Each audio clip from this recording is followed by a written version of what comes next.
I'll never forget the day it all started. It was a cold, windy afternoon, and I was sitting outside the diner, just trying to stay warm. My jacket was too thin for the weather, and the only thing keeping me going was the promise of some leftover soup the cook said I could have when he closed up. I didn't know how long I had been out there. Days, maybe weeks, but it felt like an eternity. Life had a way of passing by, and I wasn't sure where I was heading anymore. I was just drifting. Then I saw her. She was walking down the street, looking as out of place as I felt, a girl in a big, fancy coat, her blonde hair shining under the dull sky.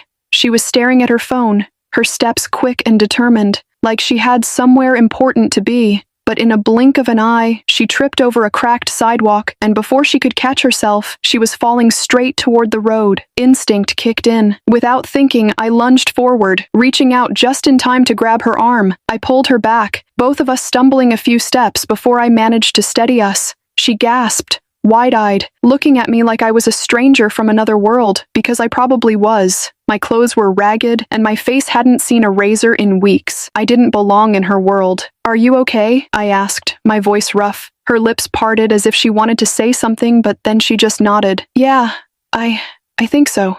Thank you." I could see she was shaken, but she didn't seem scared, which surprised me. Most people would have been scared to be near someone like me. "No problem," I muttered, still trying to catch my breath. "Just watch your step." She smiled at me, a small, uncertain smile. Then, without another word, she turned and walked away, adjusting her coat. But I couldn't stop watching her. There was something about her, something familiar, even though we were from completely different worlds. The next few days passed in a blur. I didn't expect to see her again. After all, people like her didn't cross paths with people like me. But then, a week later, I found myself sitting outside the diner again, and there she was, walking down the street, her head down, like she didn't belong in her own world either. This time, she saw me before I saw her. Her eyes locked on mine, and she stopped. She was standing a little farther away than last time, but I could tell she recognized me. For a moment, neither of us moved. "Hey," she called out softly, almost like she was unsure whether to approach.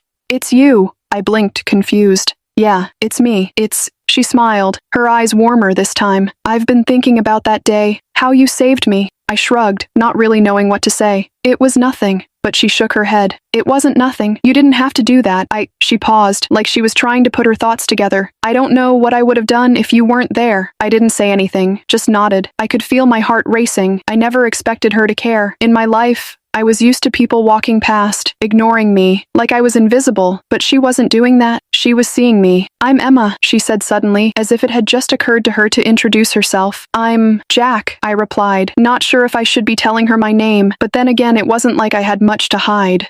She hesitated, then smiled sheepishly. "I don't know why I'm standing here talking to you, but thank you, Jack. Seriously." I wanted to say something, to tell her it wasn't a big deal, but it felt like more than just a small favor now. It felt like something that had changed me too. Over the next few weeks, we started talking more. She would walk by the diner, and we'd chat for a few minutes. Sometimes she'd bring me coffee or lunch, and I'd offer her some of my thoughts on the world. Funny how someone with so little could still have something to say. But then, one afternoon, Emma stopped by with a worried look in her eyes. "I need to ask you something," she said, her voice tight. "Yeah?" I asked, my heart sinking a little. I knew where this was going. She bit her lip.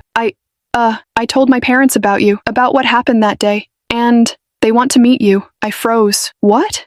I couldn't believe what I was hearing. "Why would you?" "I just thought it might be nice to thank you properly," she said quickly. "But, Jack, I have to warn you, my parents, they're very different from me. They're not going to understand, not really." I tried to hide my nerves, but the thought of meeting her parents, rich, powerful people who'd never even looked at someone like me twice, terrified me. I wasn't sure I could even pretend to belong in their world. But Emma was looking at me, her eyes hopeful. "They just want to thank you," she said softly. "They won't bite." And so, I agreed. Against all my better judgment, I agreed to meet them. The day we met, I was a mess. I didn't have nice clothes, and I was so nervous I almost turned around and ran before I even made it to her house. But Emma had asked me, and I couldn't let her down. When I walked into their mansion, I felt like I was walking into a foreign land. The walls were decorated with expensive art, the furniture looked too perfect to touch, and the smell of fancy candles filled the air. Her parents, tall, imposing figures, looked at me with a kind of disbelief, like they couldn't understand why their daughter was talking to someone like me. Her father, Mr. Thompson, stood up first, his handshake firm but cold. "You're the one who saved our daughter's life," he said, his voice polite but distant. "Yes, sir," I muttered, trying to sound respectful but failing miserably. Mrs. Thompson, her mother, gave me a smile that didn't reach her eyes. "How fortunate we are that Emma found you," she said, but there was a tone in her voice that made me feel like I wasn't quite welcome. They thanked me, of course. They gave me money, which felt strange, and then they quickly moved on to more important things, like discussing the family's plans for a vacation. But Emma stayed with me the whole time, her presence a quiet reassurance. I could see in her eyes that she didn't care about the difference in our worlds. She just wanted to thank me, to show me that there was still goodness in her life.